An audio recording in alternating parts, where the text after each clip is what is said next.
नमस्कार,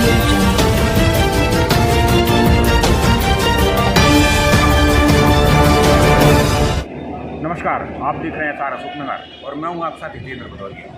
हम इस समय खड़े हैं अशोकनगर के वर्धमान स्कूल में। यहाँ जैन समाज के या जैन पंचायत के चुनाव हुए हैं। इस चुनाव में दो अलग अलग समितियाँ अपने 27 उम्मीदवारों के साथ थी। यानी पूरे पैनल में 27 लोगों का चयन होना था, जिसमें आखिरी राउंड की स्थिति के बाद जो देवशास्त्र गुरु सेवा समिति है उसके पुराने जो अध्यक्ष हैं रमेश चौधरी जी के नेतृत्व में आए थे, उनको करारी हार का सामना करना पड़ा है। करीब 23 वर्ष से वो इस पद पर थे और इस बार उनको और उनकी समिति को पूरी तरह से हारना पड़ा है। कुल 3 लोग, जिसमें खुद रमेश चौधरी जी हैं, इसके अलावा राहुल वकील साहब और विनोद जैन मेडिकल वाले, इन 3 लोगों के छोड़कर शेष जितने भी लोग हैं वो सब गुरु सेवा समिति के जो लोग हैं, यानी राकेश कासल जी का जो पैनल है वो उसमें जीता है। तो एक बड़ा उलटफेर सामाजिक रूप से अशोकनगर में देखने को मिल रहा है। और ये चर्चा इसलिए बहुत महत्वपूर्ण हो जाती है कि एक बाहुल्यता इस शहर में जैन समाज की है और ये चुनाव बीते कुछ दिनों से न केवल जैन समाज में बल्कि दूसरी जगह भी बड़ी चर्चित था। तो इसको लेकर तमाम सारी चीज़ें भी सोशल मीडिया पर थी। सभी लोग इसके परिणाम को लेकर गंभीरता से बैठे हुए थे, देखना चाह रहे थे क्या होता है। तो इस चुनाव को एक सामाजिक चुनाव से बहुत ज़्यादा ऊपर मानकर जिस तरह से चीज़ें सामने आई, जिसमें कई सारे विवाद हुए, आरोप प्रत्यारोप हुए, तो एक बड़ी संस्था जो धनबल और जनबल के साथ में है उसमें अपने अपने अस्तित्व की लड़ाई को लेकर जो चुनाव हुआ उसमें राकेश कासल और उनके पैनल ने एक तरफा बढ़त बनाई है। अशोकनगर में जैन समाज के चुनाव को लेकर पूरे शहर में कुछ दिनों से लगातार चर्चाएं थी। आज ये चुनाव संपन्न हो रहा है और नई कार्यकारिणी गठित होने की स्थिति में बिल्कुल अंतिम राउंड पे हैं। हमारे बीच में राकेश कासल जी हैं। कासल जी, पहले तो आप और आपके पैनल में जो बढ़त बनी है उसके लिए बधाई आपको, बहुत थैंक यू। और इसमें भी एक बड़ी चीज़ ये है कि जो रुझान आया है तो किस तरह का है और आपकी सोच के हिसाब से किस तरह रहा वो? ये परिवर्तन की लहर से क्लियर है।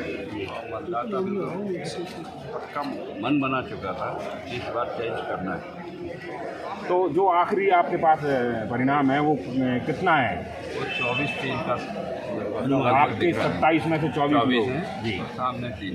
अच्छा, जब आप इस चीज़ के लिए आ रहे थे कि सेवा करने के लिए आप और आपका पैनल आ रहा, तो आपको उम्मीद थी कि इस तरह की जो है नतीजे? नहीं, ऐसा तो नहीं था। ये तो मैं समाज का धन्यवाद करूँगा इसके लिए कि उन्होंने मेरे बहुत बड़ा विश्वास किया, मेरे ऊपर एक बहुत बड़ी वजनदारी दी है, तो इसलिए मैं।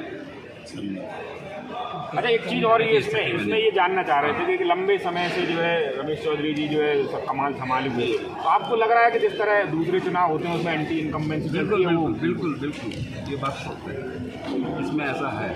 इस बार एंटी इनकम्बेंसी तो है ही, लेकिन कुछ चीज़ें ऐसी भी हुई हैं जिनके कारण पब्लिक ने उनको है ना नकारा है। अच्छा, हमने पहले भी कभी देखे हैं इस तरह के जब सामाजिक चुनाव होते हैं तो बड़ा नेट टू नेट फाइट होती है। पिछले कुछ चुनाव भी हमने आपके यहाँ भी देखे हैं, मगर इस बार ये कुछ अलग दिख रहा है आपको? ये चुनाव तो परिवर्तन की लहर है। सीधा हर व्यक्ति ये चाहता था कि जो परिस्थितियाँ, मंदिरों की हालत देखिए, समाज की हालत देखिए, समाज किस दिशा में जा रही है, उस सब चीज़ों को देख के पब्लिक ने, जैन समाज की पब्लिक ने मतलब लेना बहुत सोच समझ के नई टीम को गठित किया है और मैं चाहूँगा कि मैं उनके विश्वास पर खरा उतरूँ। अच्छा, इसमें जो जिन चीज़ों को लेकर ये सबसे चीज़ें सामने आई थी कि कुछ ऐसे इशू थे जिनको लेकर आपने कहा था कि इनको बदलेंगे, तो कौन कौन सी प्राथमिकता है? प्राथमिकता सबसे पहले मेरे गाँव के मंदिर को पूर्ण करना है जी। दूसरी प्राथमिकता ये है कि 18 वर्ष से ऊपर के युवा की वोटिंग राइट्स महिलाओं को भी और पुरुषों को। मतलब ये नहीं है कि मैं 3 रुपये की रसीद कटवाऊँ तो ही मैं वोटिंग राइट नहीं मिलेगा। उन सभी को एक तरफ से 18 वर्ष जो कंप्लीट कर लेगा वो वोटिंग राइट्स वोट मतलब है। अरे कासल जी, एक सवाल ये है कि जिस शहर में कोई समाज प्रतिनिधित्व करती है या आगे होती है उससे दूसरे लोगों को बड़ी उम्मीद है। तो हम कुछ वर्षों से ये देख रहे हैं कि जो बड़े आपके धार्मिक कार्यक्रम होते थे, खासकर चतुर्मास जैसी चीज़ें, तो उसको लेकर न केवल जैन बल्कि दूसरे लोगों में भी बड़ा खराब माहौल, संतों के प्रवचन नहीं मिल पा रहे हैं। पिछले करीब 3-4 साल से पोजीशन थी और इसी के कारण इस चुनाव में परिवर्तन की लहर आई कि संत नहीं मिल रहे हैं और संत आसपास से गमन कर जा रहे हैं, तो उसके कारण भी थोड़ा रोष। तो नई कार्यकारिणी इस बात को लेकर कितनी गंभीर और क्या प्रयास हैं आप? बिल्कुल कोशिश तो ये है कि ये चातुर्मास हम बड़े गुरु जी का यहाँ पे करवाएं। मैं ये कहना चाहता हूँ कि ये पूरा चुनाव सकारात्मक पहलुओं पे लड़ा गया। हमने अपना मैनिफेस्टो भी जारी किया था। पिछला क्या हुआ हमें इससे कोई मतलब नहीं था, आज भी हम ये कोई मतलब नहीं रखेंगे पिछला क्या हुआ। हम नया क्या दे सकते हैं, नई सोच, नई ऊर्जावान युवा साथियों के साथ जो हम आए हैं। हमारा इसमें पूरा यही ध्येय है कि हम समाज के लिए कुछ करें, अपने धर्म के लिए करें, अपने शहर के लिए कुछ करें, अपनी संस्कृति सभ्यता के लिए कुछ करें।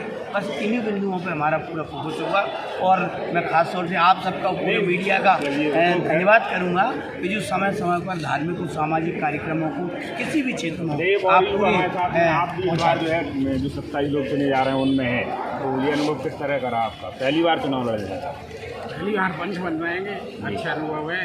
जो भी होगा समाज के लिए करेंगे, शहर के लिए करेंगे और पंच की प्रतिष्ठा को बनाए रखेंगे।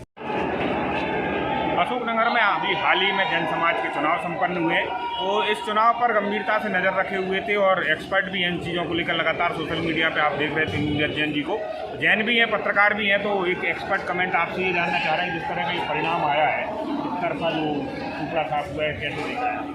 बिल्कुल निश्चित ही 23 साल से अभी जो रिसेंटली चुनाव हुए हैं, अभी जो देवशास्त्र गुरु पैनल है वो 27 साल से लगातार पंचायत के अध्यक्ष और सदस्य रहे हैं। तो कहीं ना कहीं जनता ने सत्ता विरोधी लहर के लिए मतदान किया, क्योंकि इतनी जोर से वोटिंग होना, और जहाँ तक कि जो कि अध्यक्ष थे रमेश जी चौधरी देवशास्त्र गुरु पैनल से, उनका नंबर भी 24-25 के बाद जीतने में आया है। तो निश्चित ही सत्ता विरोधी लहर इसको मानेंगे।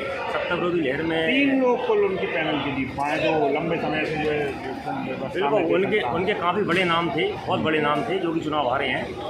3 लोगों के आए, तो ये पूरा का पूरा अगर आप वोट देखेंगे तो क्योंकि एक माहौल चल रहा था चुनाव में कि जो लॉबिंग हो रही थी उसमें जो निकल के आ रहा था कि सत्ता चेंज करना है। तो जो पूरा का ये एक्चुअली में यही जानना चाह रहे हैं, जो सत्ता चेंज करने की चीज़ें लगातार चल भी रही थी, आप सोशल मीडिया पर देख भी रहे थे, परिणाम भी हो जाए, तो कारण क्या रहा? कोई 1-2 महत्वपूर्ण कारण जिनकी वजह से ये सब चीज़ें हुई? महत्वपूर्ण कारण का कुछ नहीं होगा, क्योंकि चेंज इतने साल से एक कमेटी जो कि पंचायत में लगातार काम कर रही थी, तो जनता चेंज चाह रही थी। तो नाखुश क्यों थे? मतलब क्या ऐसे काम है जो सबसे बड़े मुद्दे क्या बने? अगर 1-2 चीज़ें देखते हैं मुद्दे तो अपन ऐसा कुछ नहीं बोलेंगे, क्योंकि जो समिति काम कर रही थी उसने ठीक काम किया है। जैन धर्मशाला भी बनाई है, अच्छे काम किए हैं, ऐसा नहीं। लेकिन कहीं ना मुनि संघ का चतुर्मास न हो पाना एक बड़ा मुद्दा है। नहीं, ऐसा कुछ नहीं है। मुनि संघ के चतुर्मास होते रहे हैं पिछले कुछ वर्षों से नहीं। वो तो अब क्या होता है कि ये मुद्दा चुनाव में था क्या? नहीं, ऐसा कोई मुद्दा चुनाव में नहीं था। मुनि संघ का कोई मुद्दा चुनाव में नहीं था। बस टोटल जनता का रुझान था कि इस बार सत्ता बदलनी है। कुल मिला के जो हम लोकसभा विधानसभा में देखते हैं उस तरह का एक बिल्कुल कोई नहीं था, सिर्फ बदलाव के लिए वोट चाहिए।